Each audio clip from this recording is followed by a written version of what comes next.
नमस्ते, म मुकेश राज महतो। आज हामीले चाहिँ एउटा सानो भिडियो बनाएका छौँ। त्यो health secretary, staff nurse, CMA र एनएम सबैले चाहिँ काम लाग्ने लोकसभाको लागि कति उपयोगी चाहिँ भिडियो बनाएका छौँ। जसमा चाहिँ पहिलो चाहिँ टपिक छ हाम्रो इपिजियोटोमी। ठीक छ।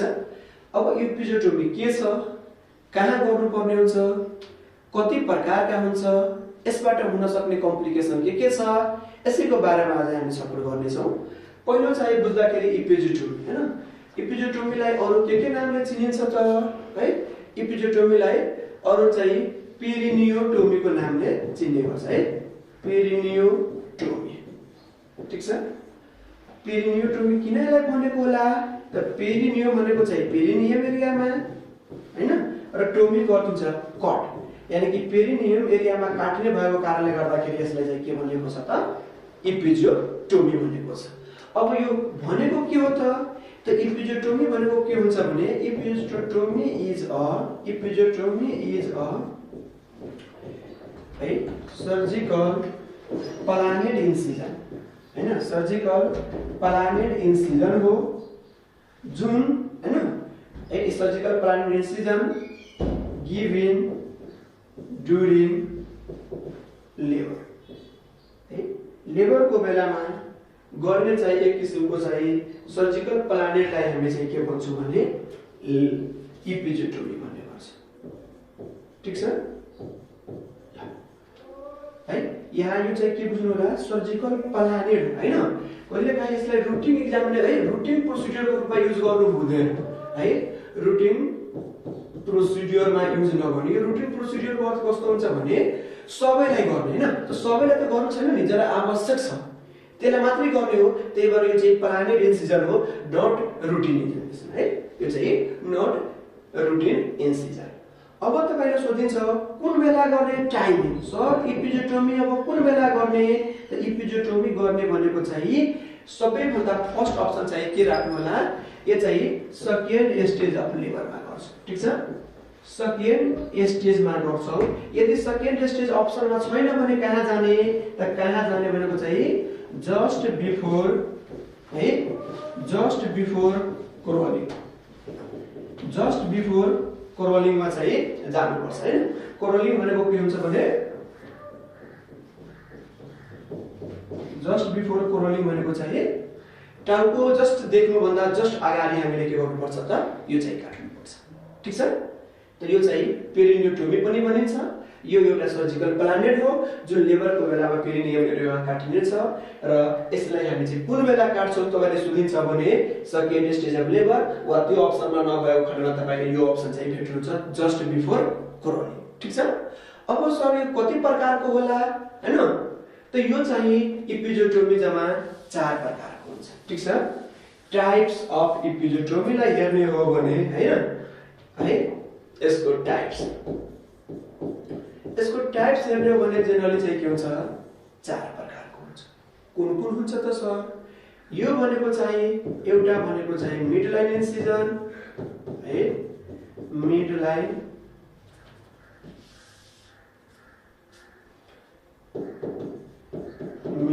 इन्सिजन। अर्को चाहिँ के हुन्छ, मेडियोलेटरल है, मेडियोलेटरल इन्सिजन। अरु के हुन्छ सर, अरु भनेको एउटा के हुन्छ थाहा छ, लेटरल है, लेटरल इपिजियोटोमी। एउटा अझै छुटेको छ, के छ, एउटा अझै भन्नुमा यसमा एउटा अझै चाहिँ के छ त, जे सेप्ट हैन, जे सेप्ट हुन्छ। अब तपाईले सोधिन्छ यो 4 वटा मध्ये सबैभन्दा बढी प्रयोग हुने इन्सिजन कुन हो त, सबैभन्दा बढी प्रयोग हुने इन्सिजन भनेको चाहिँ के हो त, यो।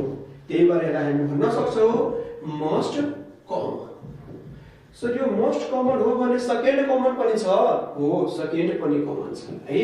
त यसलाई हामी चाहिँ के भन्छौँ, यदि सेकेन्ड कमन इपिजोटोमी सोधिरहेको छ भने मिड लाइन इन्सिजन, तर मोस्ट कमन इपिजोटोमी सोधिरहेको छ भने चाहिँ हामी के भन्ने त मेडियोलेटरल इन्सिजन। सर यो इपिजोटोमी कहाँ कहाँ दिनुपर्छ त हैन, त्यो पनि हामीले थाहा हुनुपर्छ, एक्जाममा सोधिन्छ। त कन्डिसन, कुन कुन कन्डिसनमा इपिजोटोमी दिने त यसको कन्डिसनमा पनि हामीले चाहिँ 5 वटा कन्डिसनको बारेमा हामी थाहा पाइराख्नुपर्छ।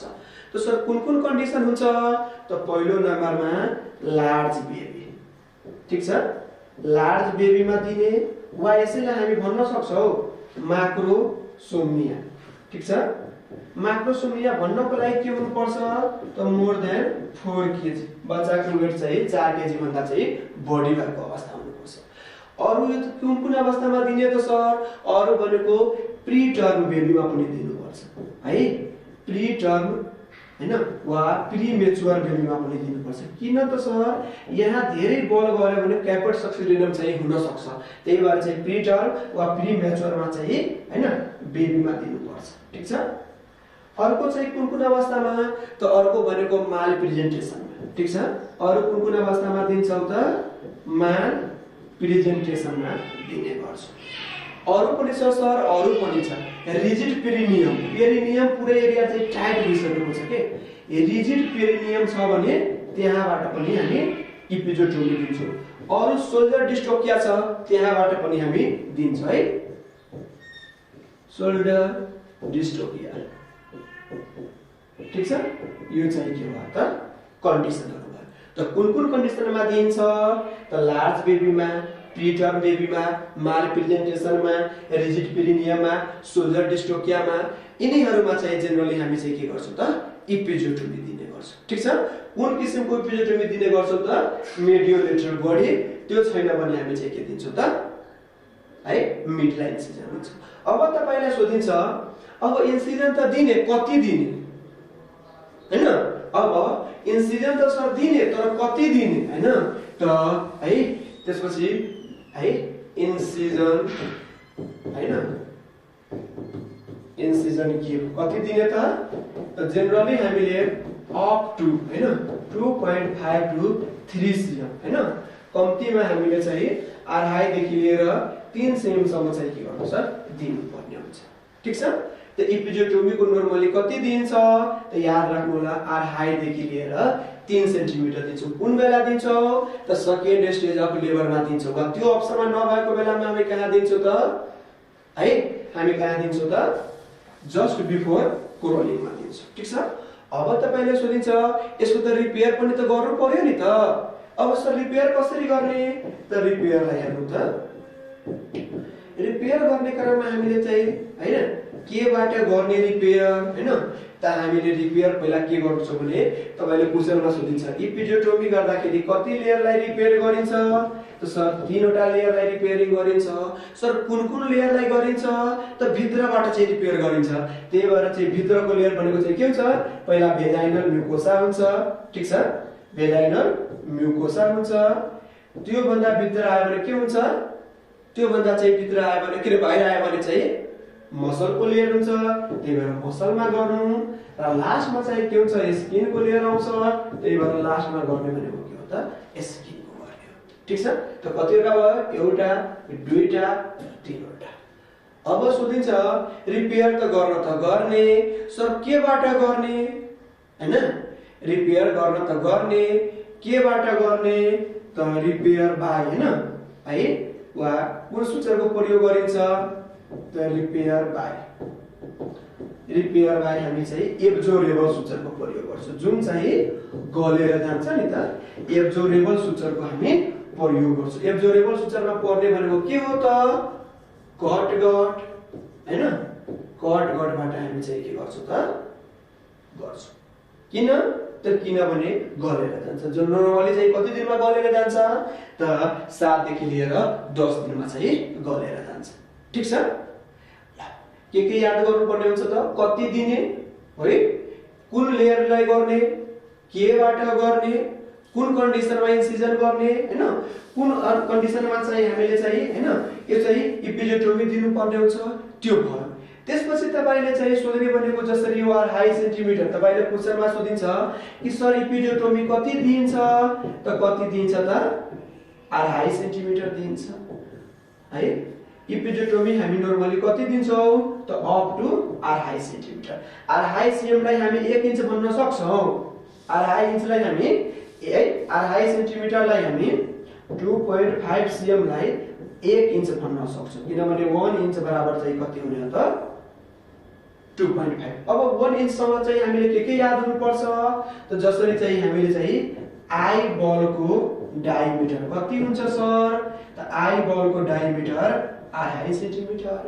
सर मेडुला अब्लाङ्गेटाको लम्बाइ कति हुन्छ त मेडुला अब्लाङ्गेटाको लम्बाइ अढाई सेन्टिमिटर। ठीक छ। त्यसपछि तपाईले सोधिन्छ सर राइट ब्रोङ्कसको लम्बाइ कति हुन्छ त राइट ब्रोङ्कसको लम्बाइ अढाई सेन्टिमिटर हैन। त्यसपछि है ऑडिटरी कर्नल है एक्सटर्नल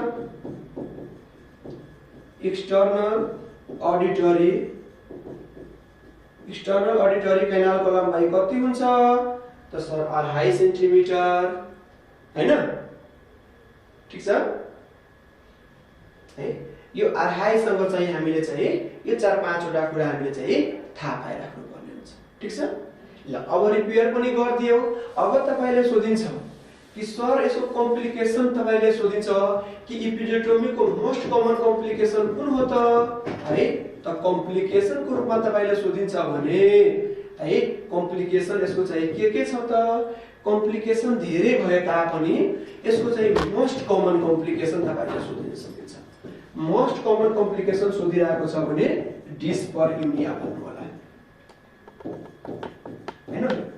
यो डिस्परयुनिया भनेको चाहिँ के हो त मोस्ट कमन कम्प्लिकेसन। अरु चाहिँ के छ त अरु पनि हुन सक्छ जसरी चाहिँ इन्फेक्सन हुन सक्छ। ठीक छ। अरु इन्फेक्सन हुन सक्छ। अरु के हुन सक्छ त अरु भनेको चाहिँ हैन मसल चाहिँ टियर हुन सक्छ। मसल टियर हुन सक्छ। तर तपाईले सोधिने भनेको चाहिँ मोस्ट कमन कम्प्लिकेसन अफ इपिजोटोमी सोधिरहेको छ भने के भन्ने त डिस्परयुनिया। डिस्परयुनिया भनेको के हो त पेनफुल सेक्सुअल कन्ट्याक्ट हैन। Painful sexual contact. अब यो पेनफुल सेक्सुअल कन्ट्याक्ट चाहिँ के हुन्छ रहिरहने हो। अब किन रहिरहने हो थाहा छ किनभने चाहिँ मानव यो चाहिँ के हो त एउटा भेजाइनल कैनाल भयो भने यहाँबाट चाहिँ के हुन्छ बार्थोलिन चाहिँ डक्ट आएको हुन्छ। अब मानव हामी यहाँ काट्दियो भने चाहिँ के भयो त यो त सुखाउने भयो नि त यो एरिया सुखाउने भयो हैन। त्यही भएर चाहिँ के हुन्छ पेनफुल सेक्सुअल महसुस हुन्छ के किनभने यो बार्थोलिन डक्टरले चाहिँ के गर्ने हो त यहाँ चिप्लोपना बनाइराख्ने हो हैन। चिप्लोपनाको कारणले गर्दाखेरि दुखाइको महसुस कम हुन्छ। जब यो सुखाउन थाल्छ अनि चाहिँ दुखाइको महसुस चाहिँ धेरै हुन्छ। ठीक छ। यो चाहिँ के भयो त मोस्ट कमन कम्प्लिकेसन। अब कहिलेकाहीँ तपाईले के सोध्न सकिन्छ अब यस्तो बिरामीलाई हामी के सल्लाह दिन्छौँ त 3 मन्थ हैन 3 मन्थ चाहिँ के गर्ने त सेक्स एभोइड गर्ने। 3 महिनासम्म चाहिँ हामीले चाहिँ सेक्सुअल एक्टिभिटी चाहिँ नराख्ने भने एउटा चाहिँ सल्लाह दिएर पठाउँछु। किन यो त जस्ट एरिया चाहिँ के भएको छ जुटिएको छ त कहिलेकाहीँ फोर्सफुल सेक्सुअल कन्ट्याक्ट हुँदाखेरि यो चाहिँ के भयो त चुडिन सक्छ। अर्को हामीले समस्या अलरेडी चाहिँ के देखिरहेको छ डिस्परयुनिया देखिरहेको छ। त यो कन्डिसनहरुमा हामीले चाहिँ यो सल्लाह दिनुपर्ने हुन्छ। क्लियर छ। ल यति कुरा हामीले चाहिँ इपिजोटोमीबाट चाहिँ जनरली चाहिँ सोध्न सकिन्छ। यति कुरा तपाईले चाहिँ याद राख्नुपर्ने हुन्छ। ठीक छ। हस् थ्यांक यू धन्यवाद।